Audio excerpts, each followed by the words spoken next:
Le député de Vachon, Yann Lafrenière, hérite de fonctions supplémentaires au Conseil des ministres. Il semblerait que Nordvolt aurait eu le temps de mener une enquête du BAP. Et Dell lance des solutions de transformation pour aider les PME de la région à rester compétitives. Bonjour, ici Olivier Prince, gros lot, bienvenue à Info Rive-Sud, vos 30 minutes quotidiennes d'information régionale. Voici vos nouvelles en bref. Beaucoup de chamboulements au Conseil des ministres avec le remaniement ministériel de François Legault.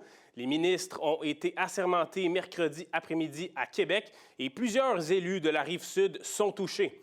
En effet, le député de la circonscription de Vachon, Yann Lafrenière, a reçu des fonctions supplémentaires. Monsieur Lafrenière garde son titre de ministre responsable des relations avec les Premières Nations et les Inuits, mais il hérite aussi du ministère de la Sécurité publique en tant qu'ancien policier et ancien porte-parole du service de police de la Ville de Montréal. Il succède ainsi au ministre déchu François Bonnardel. Monsieur Lafrenière se voit aussi attribuer la fonction de ministre responsable de la région du Nord du Québec. Quant à Lionel Carman, député de Taillon à l'Assemblée nationale, il conserve le rôle de ministre responsable des services sociaux, mais il acquiert aussi le titre de ministre responsable de la Montérégie. Cette fonction appartenait auparavant à Suzanne Roy, députée de Verchères, qui a annoncé dernièrement qu'elle ne sollicitera pas de nouveau mandat aux prochaines élections provinciales. À noter également que Pascale Derry perd le ministère de l'Enseignement supérieur.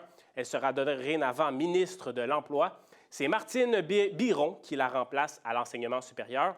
Madame Biron aura donc la tâche de nouer de meilleurs liens avec ce milieu de l'enseignement supérieur, notamment avec le cégep Édouard-Montpetit, et ainsi d'apaiser les tensions.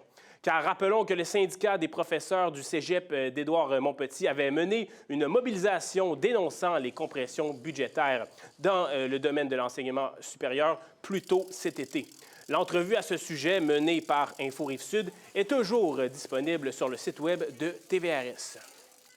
À Saint-Basile, maintenant, des travaux de reconstruction de l'émissaire pluvial du parc du Ruisseau et de réhabilitation d'une chambre pluviale sur la rue principale à Saint-Basile-le-Grand auront lieu dès la semaine du 29 septembre et se dérouleront sur une période d'environ 6 semaines. C'est ce qu'a annoncé la Ville par voie de communiqué.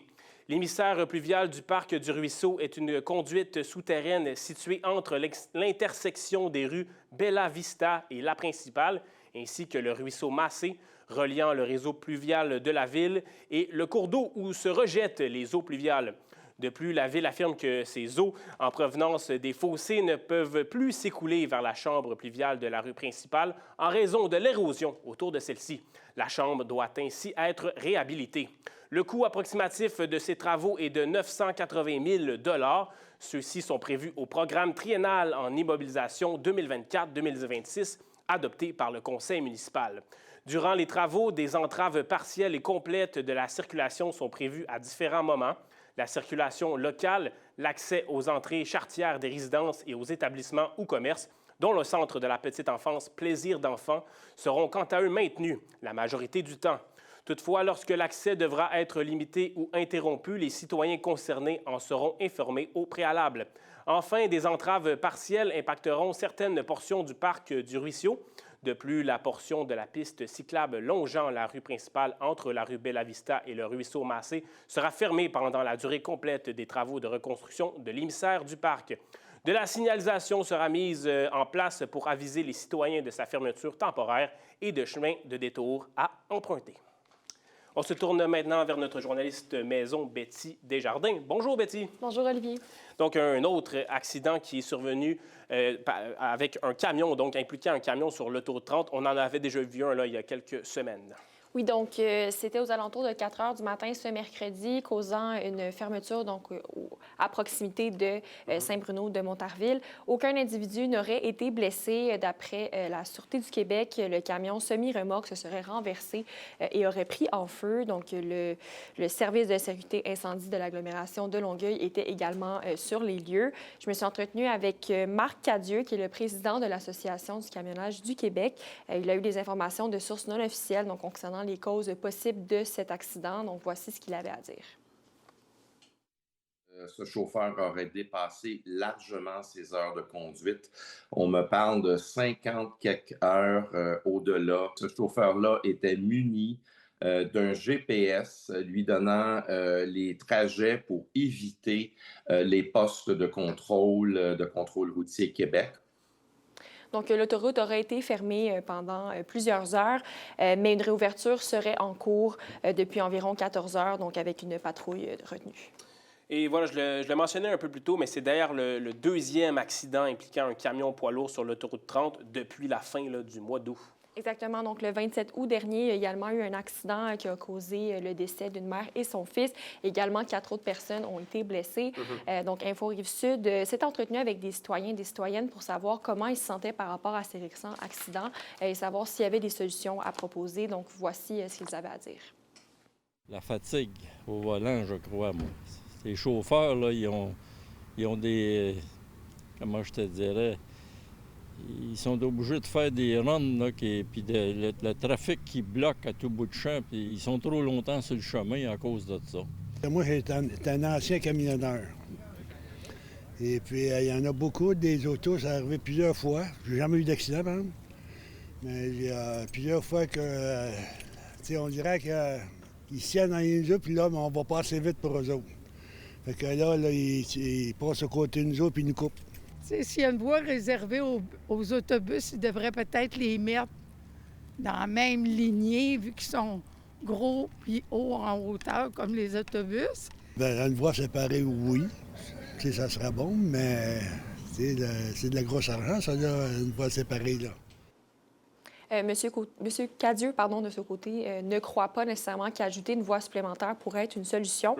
Donc, voici ce qu'il pense qui pourrait être fait pour réduire le nombre d'accidents avec des camions lourds. Réinstaurer le contrôle routier sur la route avec évidemment des vérifications sur route. Et on doit munir, bien sûr, les forces constabulaires de contrôle routier des outils de travail revendiqués par le tribunal du travail et la CNSST, afin, bien sûr, de rencontrer les exigences du jugement du tribunal administratif du travail.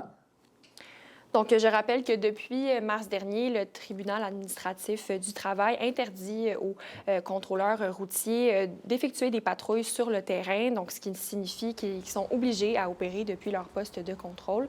Monsieur Cadieux et son association a envoyé une lettre donc, au premier ministre du Québec dans les 2 dernières semaines sur l'urgence d'agir à cet effet, mais ils n'ont toujours pas reçu de réponse. Parfait, merci Betty. On va suivre ce dossier-là des accidents sur les autoroutes de notre territoire avec beaucoup d'attention. Ton prochain sujet est très important aussi. On croyait que c'était derrière nous, là, la saga Nordvolt, mais il y a finalement du nouveau, là. Oui, donc on a appris ce mercredi que Investissement Québec aurait laissé suffisamment de temps à Nordvolt pour effectuer une évaluation complète de son projet par le Bureau d'audience publique de l'environnement, donc le BAP. Il aurait eu 32 mois donc, pour le faire, selon le Radio-Canada. Cependant, le ministère de l'Environnement aurait affirmé que le délai de cette évaluation, qui aurait pu prendre, selon eux, donc de 18 à 24 mois, leur aurait fait perdre le projet, à la province. Selon la ville de McMasterville, Nordvolt aurait obtenu de la part du ministère de l'Environnement les permis nécessaires à la réalisation de certains travaux d'aménagement le 5 juin 2024. Donc, ça aurait pris seulement 8 mois, ce qui est un temps record selon Radio-Canada. Rappelons qu'en septembre 2024, le Centre québécois en droit de l'environnement avait envoyé une lettre co-signée avec 30 groupes de protection au ministre de l'Environnement pour lui demander une évaluation complète qui incluait le BAP, le Comité Action citoyenne Projet Nordvolt, qui est un regroupement des citoyens et des citoyennes qui s'opposaient donc à l'implantation de cette usine, avaient eux aussi donc demandé la tenue d'une étude du BAP pour ce projet. Voilà, et tu as parlé de la ville de McMasterville. L'entrevue que j'ai menée mardi avec le maire de McMasterville au sujet de Nordvolt est disponible sur le site web de TVRS. Merci beaucoup, Betty. Merci, Olivier.